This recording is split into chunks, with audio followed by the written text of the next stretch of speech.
going to walk through several multiple choice questions, specifically dealing with units 5 and 6. A reminder that you can grab the PDF of the questions if you like. Question 1. Assume the country of Alpha has a balanced budget. If the government and central bank of Alpha implement expansionary fiscal and monetary policies in order to address a recession, what effect do these policies have in the short run on the government budget and interest rates? So we've got two columns, government budget and interest rates. Choice A, the government budget moves toward deficit, interest rates increase. B, the budget moves towards deficit, interest rates are indeterminate. C, the government budget remains in balance and interest rates decrease. D, the budget moves towards surplus, interest rates decrease. Or E, the budget moves towards surplus and interest rates are indeterminate. So let's go back to the government of Alpha. The government has a balanced budget, and the government and the central bank want to implement two policies. They're both expansionary, but we've got expansionary fiscal and expansionary monetary policies, both to address a recession. So let's take them one by one and look at what effect expansionary fiscal policy will have on the budget and interest rates, what effect expansionary monetary policy will have on the government budget and interest rates, and then look back at our choices. So in order to address a recession, remember that both policies are trying to increase aggregate demand. So when the government of Alpha is thinking about expansionary fiscal policy, they really have two choices: cut taxes or increase its spending. Both of those things will increase the deficit. So when we're thinking about the government's budget, we're really deciding, will the deficit increase, will the surplus increase, or will the budget remain balanced?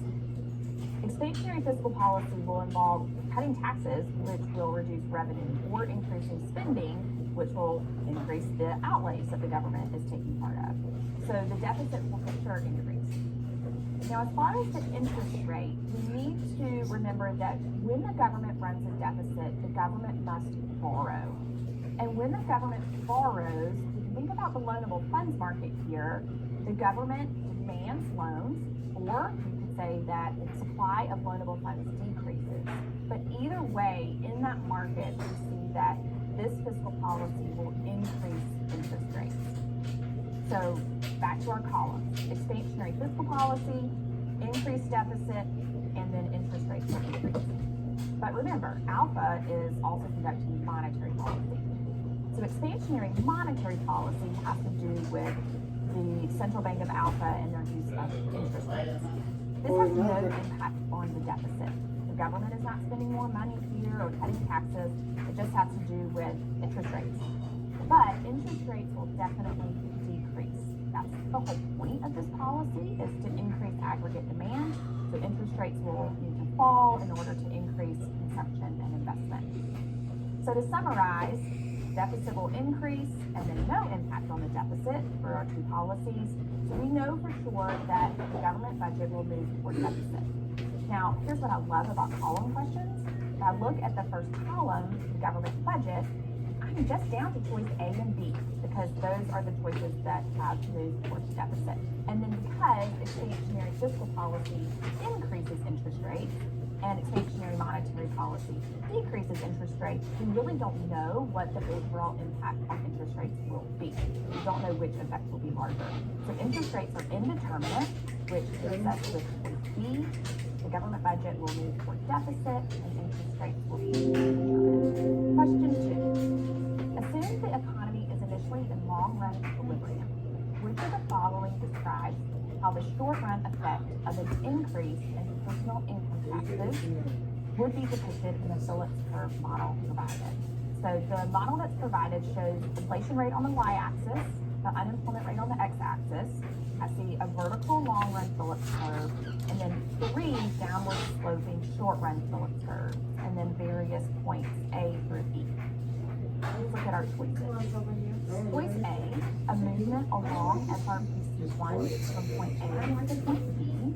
So that's down A short-run Phillips curve toward a higher unemployment rate and a lower inflation rate. B, a movement along SRPC2 from point C to D. That's up the existing short-run Phillips curve to a higher inflation rate and a lower unemployment rate. C, a movement along the long-run Phillips curve from point C to E. This is a lower inflation rate but a constant unemployment rate. A shift from SRPC2 to SRPC3 is a shift from the entire short-run Phillips curve inward. And then choice E is a shift from SRPC3 to SRPC2, which is a shift outward from one Phillips curve to the next. So let's go back to the event that happens there, where we need to look at what happens on the Phillips curve. Here we have an increase in personal income taxes. So what I like to do with a Phillips curve question is to first think about how will this event affect the entire economy using the aggregate supply and demand model, and then look at, okay, how are we going to show that on the Phillips curve? There will be an increase in income taxes, a decrease in disposable income, so people just have less money to spend. This will lead to a decrease in consumption, and if we show that, if we shift aggregate demand to the left, we'll see on the y-axis a lower price level and then a lower level of output. On the x-axis, a lower GDP. That must mean that there is higher unemployment because there's fewer resources that are being used because of the lower output. So on the Phillips curve, we know that there's going to be lower inflation and higher unemployment. So the only way that we can show that with our choices is a movement from A to B. And that is going to be choice A, a movement along SRPC1 from point A to point B.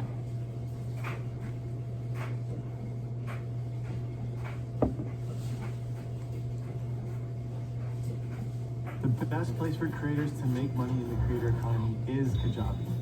You don't need a huge following. Question 3. Country A's growth rate in per capita real gross domestic product, GDP, has been consistently higher than that of country B. Which of the following factors can account for these differences in the per capita GDP growth rate? So before I look at the choices, let's just talk about what we mean by per capita real gross domestic product. So per capita means per person. Real gross domestic product, real GDP, real output, divided by the population. This is the best measure of a country's standard of living that we have. So we know based on this question that country A has a higher standard of living, probably because they're more productive. They produce more goods and services per person than country B. So let's look at our choices and go through them one by one. Choice A, country B's government gives more investment tax credits. So this means that the government of country B would be giving tax benefits to firms to conduct investment spending. Well, that certainly couldn't explain that country A's growth rate is higher or that country A is more productive. So choice A cannot be true. B, the labor force of country A is becoming more skilled than the labor force of country B. Now this sounds good. Country A has a more skilled labor force. This means that their workers are probably more productive. They're able to produce more output with the same inputs. So I like these so far. Choice C. The natural rate of unemployment is higher in country A. Recall that the natural rate of unemployment is structural and frictional unemployment. So this choice is saying that there are more people out of work in country A than in country B. This could not explain country A's higher real GDP. Don't like that one. D, country A's central bank is less effective at controlling the inflation rate. They're less effective at controlling the inflation rate. This means higher inflation, perhaps more unpredictable inflation. This would not be conducive to creating a higher real per capita GDP in country A. And choice E, although the populations of countries A and B are the same, country A has twice as many people who are retired. Again, this is very similar to choice C, where if we have more people who are retired in country A, we have more people who are out of work in country A. So this cannot be true either. So going back to B, the labor force in country A is more skilled. Yes, that can explain higher real GDP per capita in country A. Choice B is our answer. Question 4. Assume that Canadian consumers increase their demand for Mexican financial assets. How would the supply of Canadian dollars, the value of the Mexican peso relative to the Canadian dollar, and Canadian net exports to Mexico change? So we're dealing with two countries. This is a foreign exchange question, Canada and Mexico. And we're told that Canadian consumers would like to buy Mexican financial assets. So perhaps stocks, bonds. And we know that anything that is purchased from a country, Canada purchasing financial assets from Mexico, means that they need Mexico's currency. These Canadians need Mexican pesos. So let's look at the three columns that we're given. So let's look at the choices. Let's just think through how each of these variables will change based on the increase in demand for Mexican pesos. The first column asks for supply of Canadian dollars. So if Canadians would like to buy assets from Mexico, they demand pesos. And in order to demand pesos in the foreign exchange market, Canadians must supply their currency. So Canadians must supply Canadian dollars. That will increase the supply of Canadian dollars.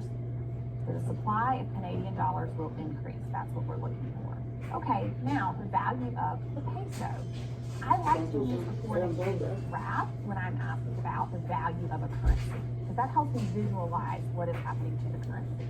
Now we're asked about the peso, and we've already said that Canadians will demand more pesos. So I'm going to sketch a graph. This is just for my benefit of the market for pesos. And then I've shown an increase, a shift to the right of the demand for pesos. And then I can see on the y-axis an increase in the exchange rate. So this means that the peso has appreciated.